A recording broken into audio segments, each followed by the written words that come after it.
말씀은 누가복음 9장 23절 그리고 갈라디아서 2장 20절 말씀을 함께 봉독하겠습니다. 신약성경 107페이지에 있는 누가복음 9장 23절 한 목소리로 소리내서 읽겠습니다. 같이 읽겠습니다.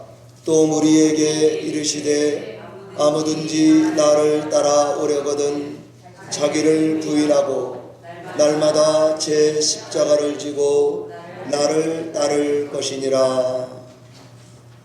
갈라디아서 2장 20절 말씀 함께 봉독하겠습니다. 내가 그리스도와 함께 십자가에 못 박혔나니 그런즉 이제는 내가 사는 것이 아니요 오직 내 안에 그리스도께서 사시는 것이라.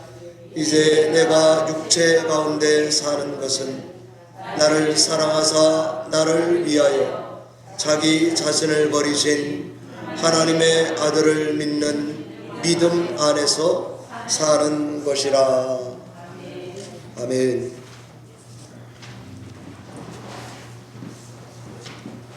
잠시 기도하고 말씀 증거하겠습니다.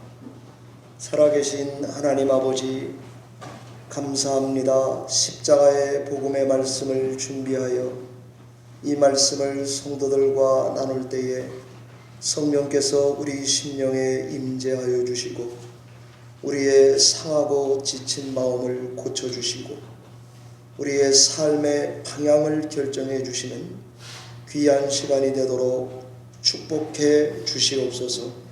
예배를 주께 온전히 의탁하옵고 예수님 이름으로 기도하옵나이다.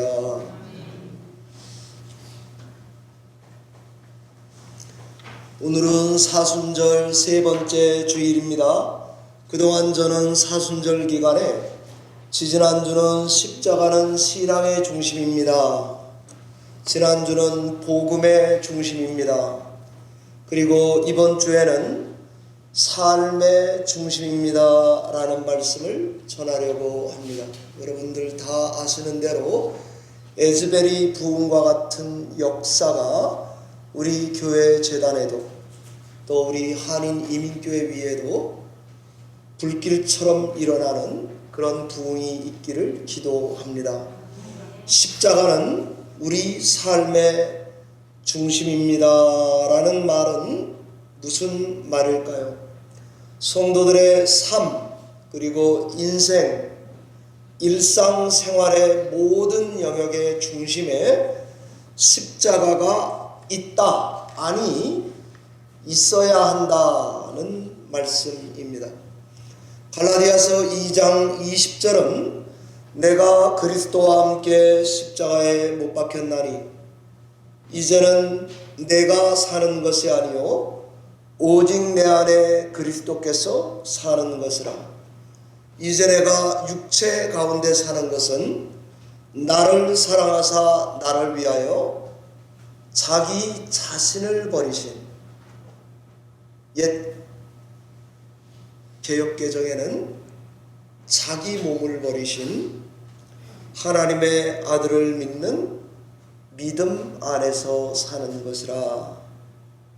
이렇게 증거하고 있습니다.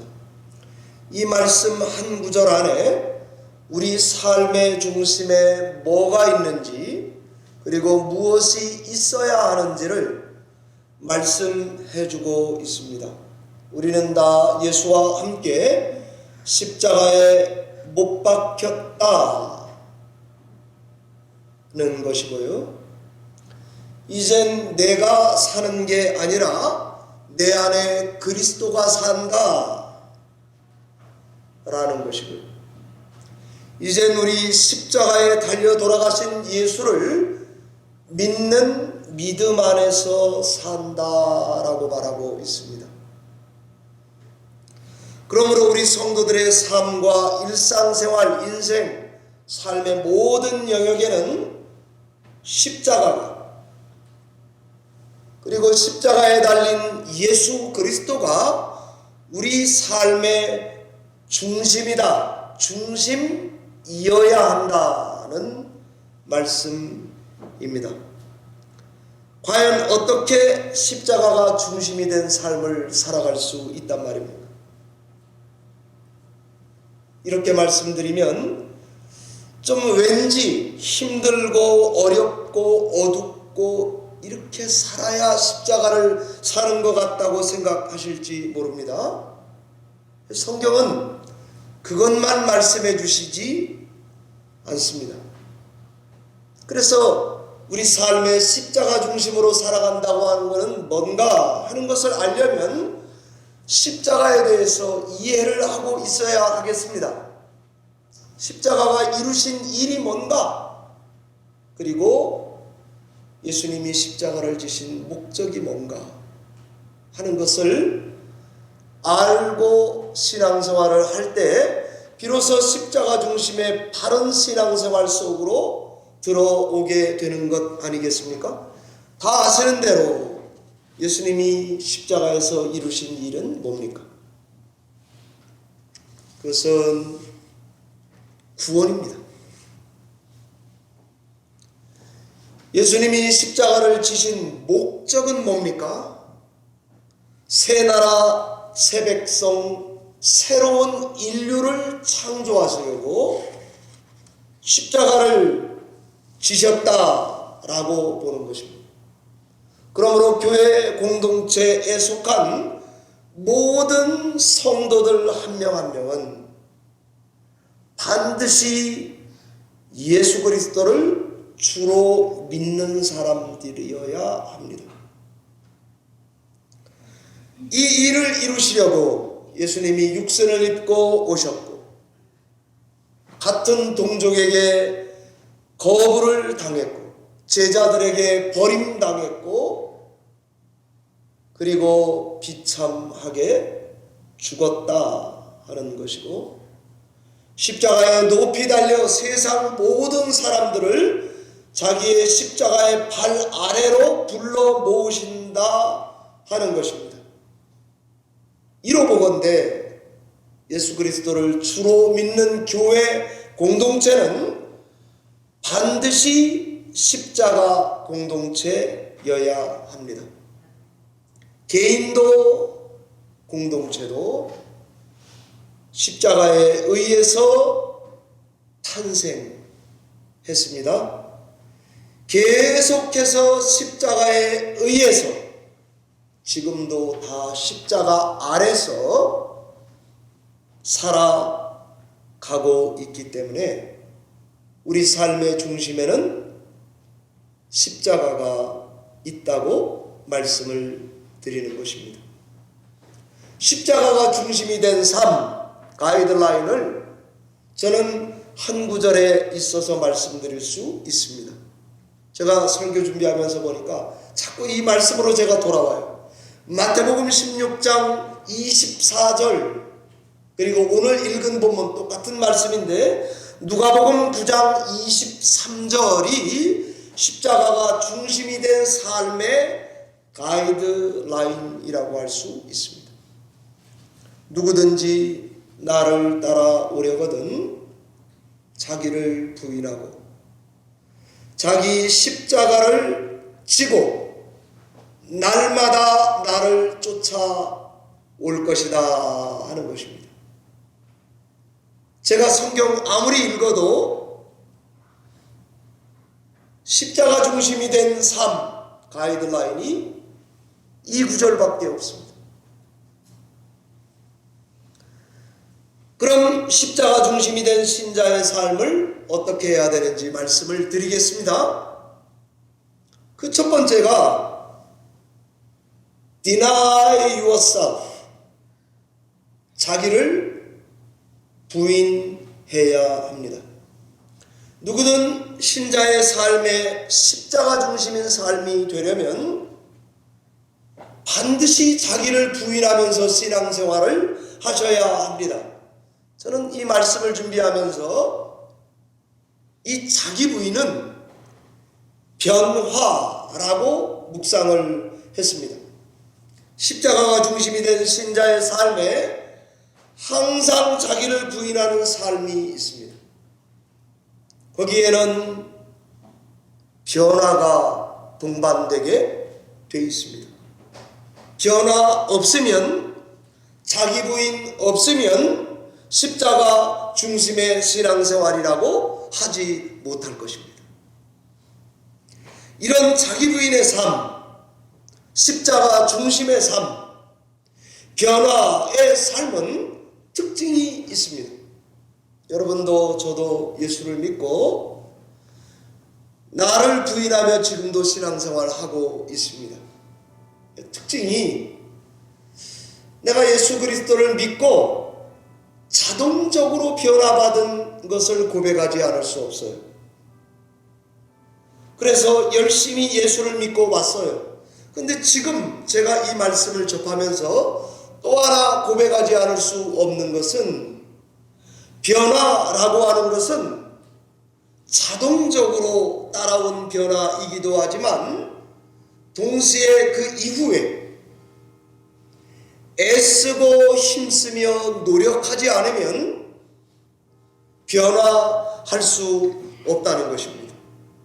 그러니까 신자의 삶의 변화에는 하나님의 은혜로 그냥 저절로 변화되는 역사가 우리 속에서 일어납니다. 어느 분이 교회 가더니 술, 담배 안 한다더라. 어떤 사람이 하루아침에 교회 갔다가 열심을 내서 바뀌었다더라. 아니, 그분이 평신도였었는데 목회자가 됐다더라. 이런 이야기 우리 얼마든지 들어 알고 있습니다. 그러나 저는 이 자기 부인의 삶에는, 십자가가 중심이 된 이 변화의 삶에는 반드시 애쓰고 힘쓰며 노력하는 부분이 있다는 것을 말씀을 드리고 싶습니다. 자기를 부인하는 모습에는 저절로 되는 것도 있습니다. 그런데 동시에 그리스도께서 내 안에 계심으로 말미암아 애쓰고 힘써 모든 삶에 노력하며 사는 것입니다.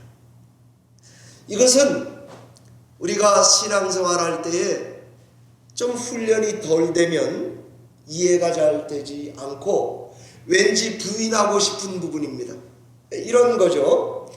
돈 벌기만 하면 뭐합니까? 저는 벌어봤으면 좋겠지만 동시에 제가 많이 써본 사람으로서 고백할 수 있는 것은 정말입니다. 많이 써본 사람으로 고백할 수 있는 것은 돈 버는 것도 되게 중요하더라고요. 그런데 안 쓰는 거, 절약해서 쓰는 것도 되게 중요하다는 것을 나중에 알았어요.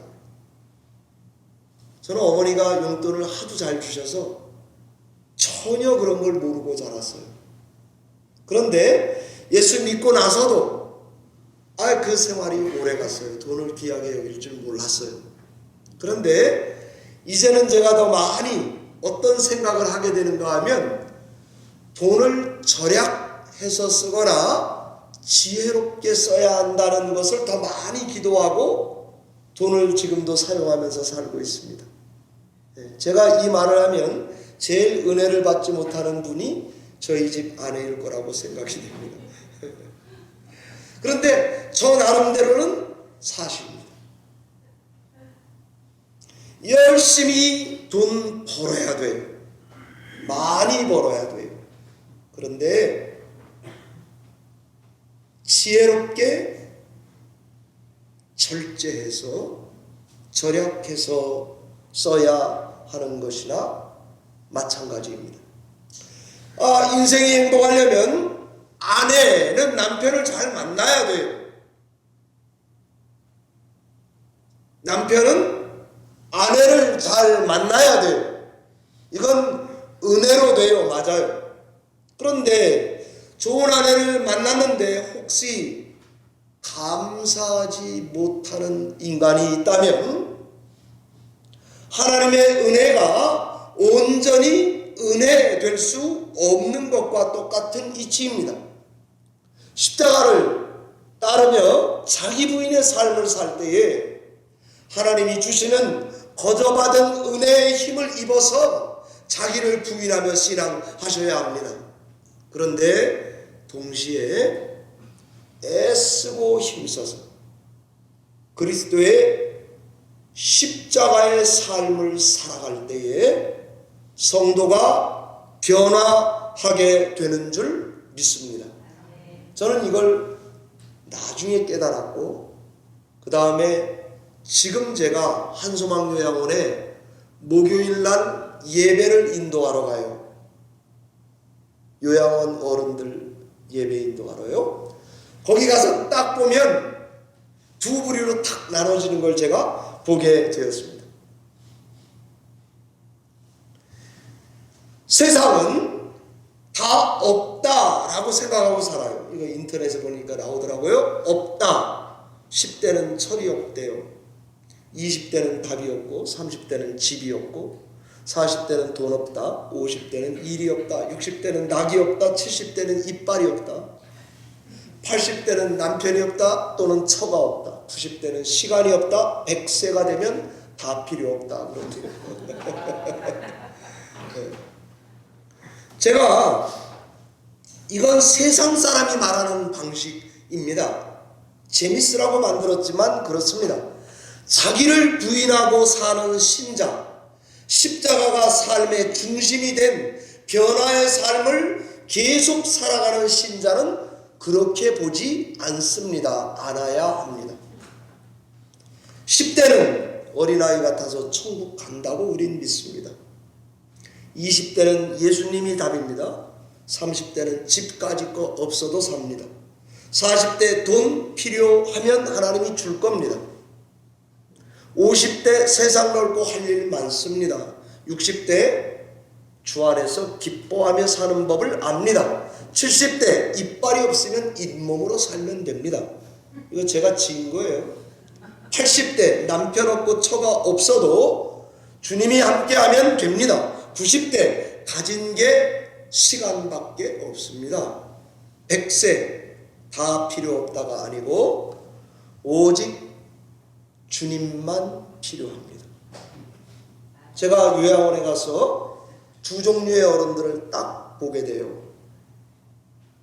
정말 거듭났고 그리스도를 막 매달리면서 거기 생활을 하신 우리 어른들을 뵈면 아주 이렇게 저는 금방 알 수 있겠더라고요.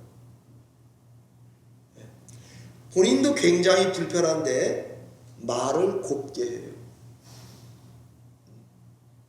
그 다음에 다른 사람이 힘든 사람을 자기도 불편한데 다리를 못 써요.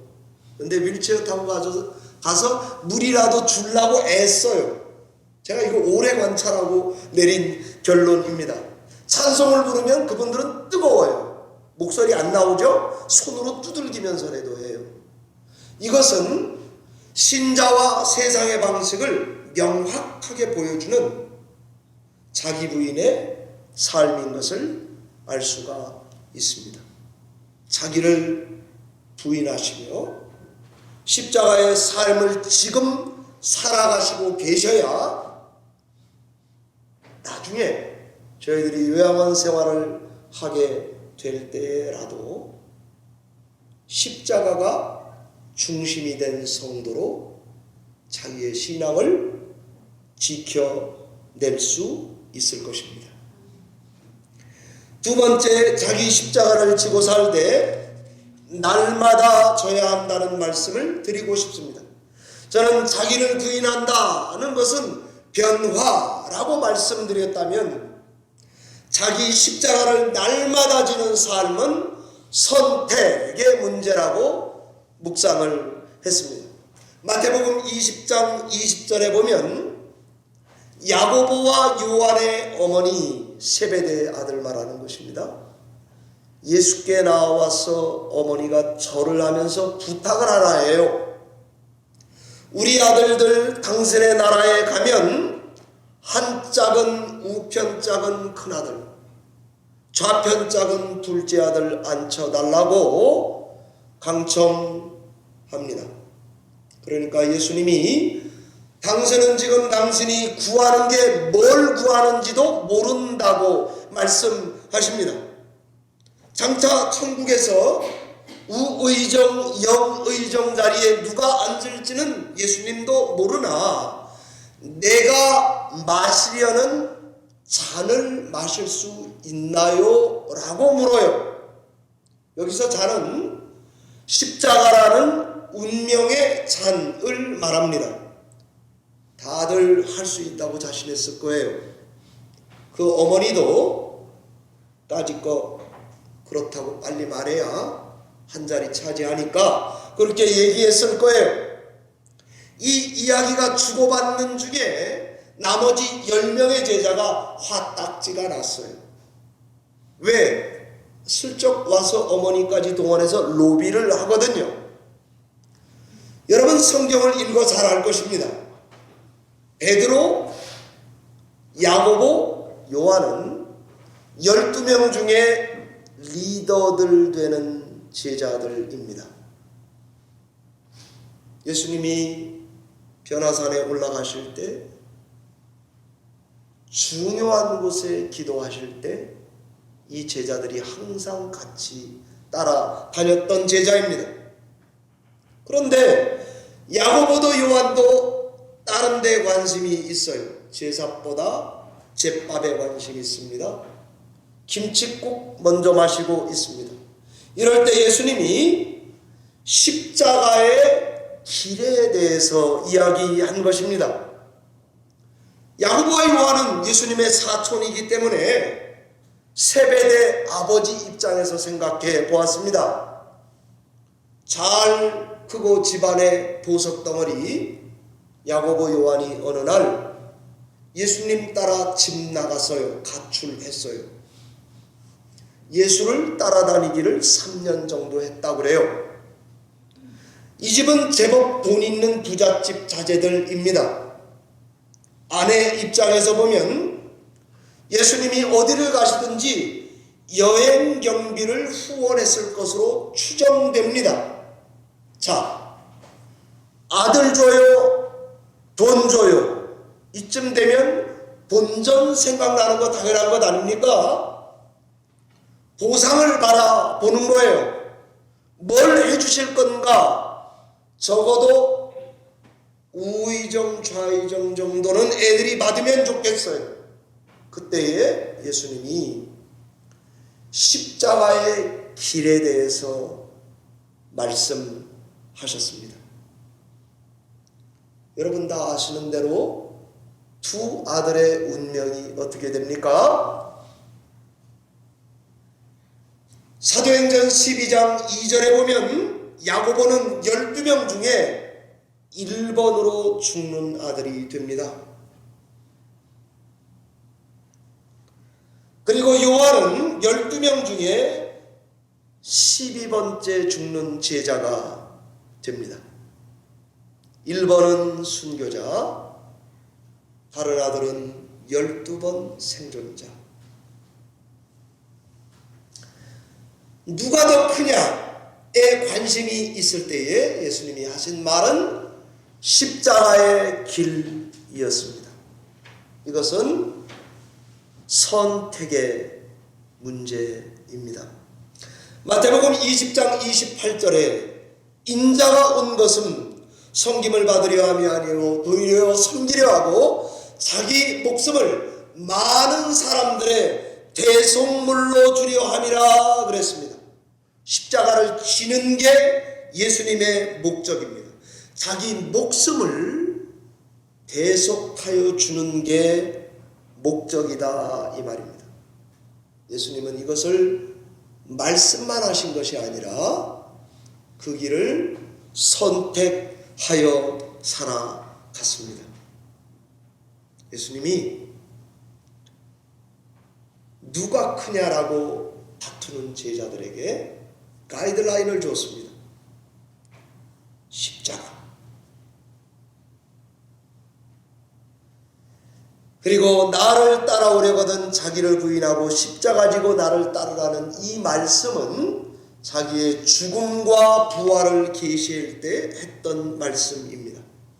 예수님은 계속 마태복음 13장 16장부터 십자가를 선택해 왔고 24장에까지 십자가의 길만 선택하여 살아가는 것을 볼 수가 있습니다. 어떻게 신자의 삶에 십자가가 중심이 될 수 있는가? 그것은 선택할 때 결정이 됩니다. 선택하되 하나님께 예스가 되게, 그리고 선택하되 나 말고 진짜 상대에게 유익을 위한 선택이 되어야 하는 것입니다. 제가 이 말씀을 준비하면서 들은 것 중에 어떤 분이 이런 이야기를 하더라고요. 진짜 사랑은 상대가 좋아하는 10가지를 해주는 것보다 상대가 싫어하는 한 가지를 안 하는 거라고 이야기하더라고요. 제가 이 말이 굉장히 공감이 됐어요. 저는 사실 여러분이 다 아시는 대로 애처가에 속하는 사람이거든요. 이렇게 말하니까 참 쑥스럽네. 그런데 이 말씀을 준비하면서 반성이 됐어요. 뭔가 하면 아내에게 좋아하는 일을 열심히 찾아서 해주고 있기는 해요. 그런데 제가 가만히 제 자신을 보니까 그 중에 많은 게 나 좋으라고 하더라고요. 아내는 칼국수 먹고 싶은데 저는 장미를 주고 있더라고요. 아내가 싫어하는 걸 안 하는 게 더 깊은 사랑이고 존중이고 배려일 수 있습니다. 제가 이 말씀을 꺼내는 것은 우리가 예수를 믿고 가정을 섬기고 부부와 함께 50년, 40년을 살아왔어요. 그런데도 진짜 상대가 싫어하는 것을 안 하기는 힘든 우리 자신을 보게 됩니다. 선택의 문제입니다.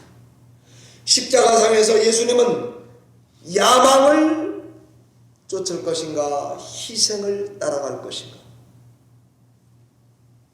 섬김 받을 것을 선택할 건가, 섬길 건가, 안락한 길을 갈 건가, 고난의 길을 갈 건가.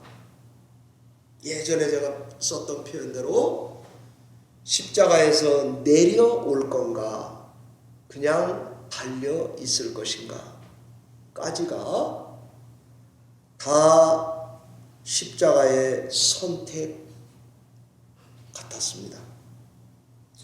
우린 하나님의 뜻을 내 뜻에 굴복시키는 신자로 신앙하는가, 아니면 내 뜻을 진짜 하나님께 굴복하고 있는가. 이것이 어떻게 어떤 길을 선택하느냐가 십자가가 우리 삶의 중심이 되는 삶을 사느냐 마느냐 하는 시금석이 될 줄로 믿습니다.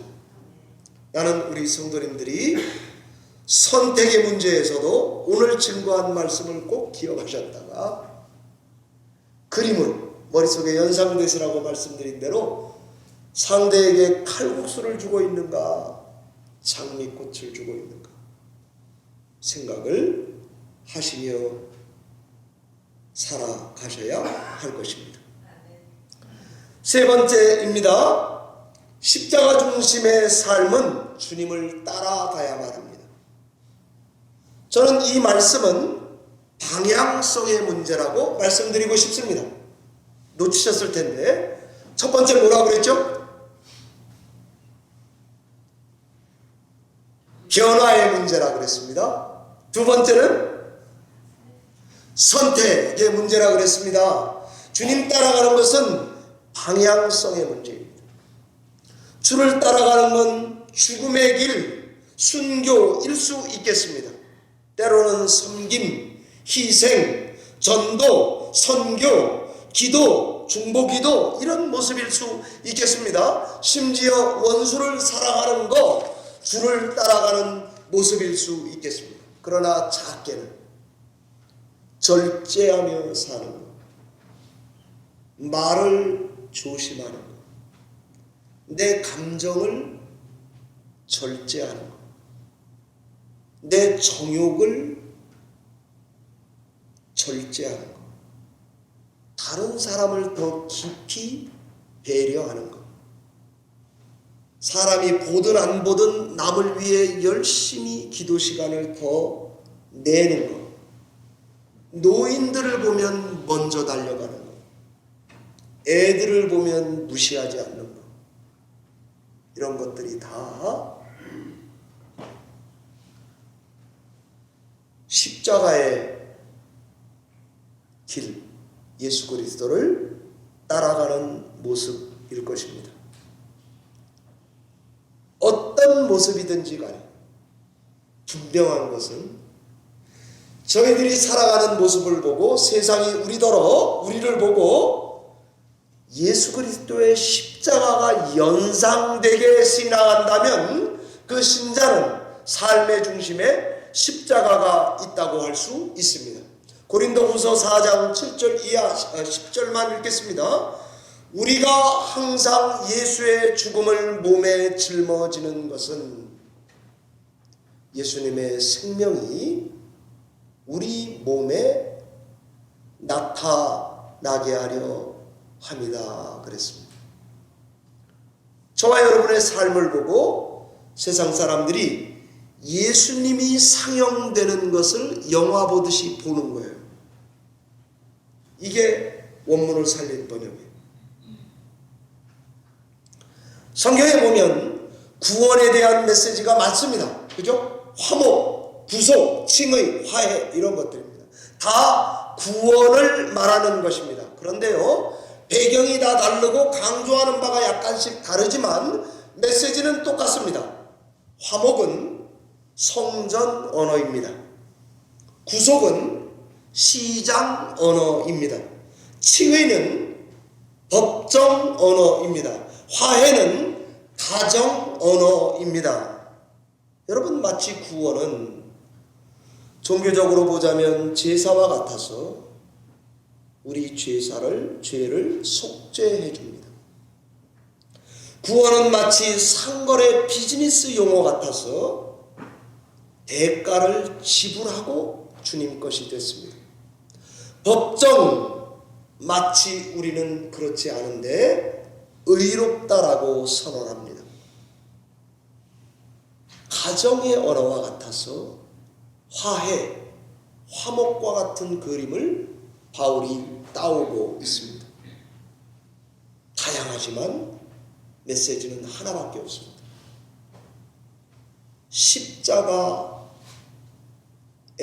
일어난 일, 이거를 말하지 않으면 구원을 절대로 표현할 수 없기 때문입니다. 말씀을 맺겠습니다. 저는 십자가 중심의 삶은 주를 따라가는 것이다, 방향성이다, 이런 말씀을 드렸습니다. 제가 갈라디아서 말씀을 읽다가 5장 이 뒤에 가서 깨달은 게 있습니다. 갈라디아서 5장 16절 이하에 보면 성령의 일과 육체의 일을 대조합니다. 성령의 일은 일이라 그러지 않고 열매라 그럽니다. 그런데 육체는 열매일까요? 일일까요? 일이라 그럽니다. 너무 잘 표현한 것 같습니다. 일은 피곤하고요, 열매는 맛있습니다. 그래서 육체의 일, 육체의 방향으로 살면 우상숭배, 주술, 원수 맺는 거, 분쟁, 시기, 분냄, 당 짓는 거, 분열, 이단, 투기, 술 취함, 방탕, 그런 것들입니다. 그런데 성령의 열매, 성령의 방향성으로 살면 사랑, 희락, 화평, 오래 참음, 자비, 양성, 충성, 온유, 절제, 이런 열매가 맺히게 됩니다. 그렇게 이야기하고 갈라디아서 5장 24절에 그리스도의 예수의 사람들은 육체와 함께 그 정욕과 탐심을 십자가에 못 박았다고, 그게 24절입니다. 두 삶의 방향을 이야기해 놓고는 맨 마지막에 십자가를 거론합니다. 저는 신자의 삶에는 십자가가 있다라는 말씀을 드렸고 있어야 한다는 말씀을 드렸습니다. 우리 열린문교회 성도님들의, 신자들의 삶에 십자가 중심으로 사시기를 바랍니다. 그리고 구원받은 이후에도 우리의 삶이 십자가 중심으로 선택하시기를 바랍니다.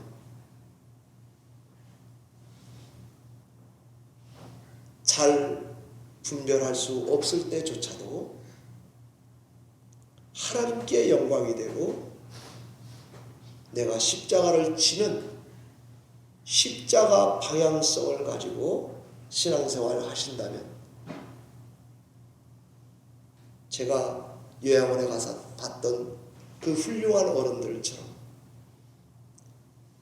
마지막까지 자기 부인의 삶, 자기 십자가를 지는 삶, 그리스도를 따라가는 삶, 길을 잃지 않고 예수를 믿게 될 줄 믿습니다. 기도하겠습니다.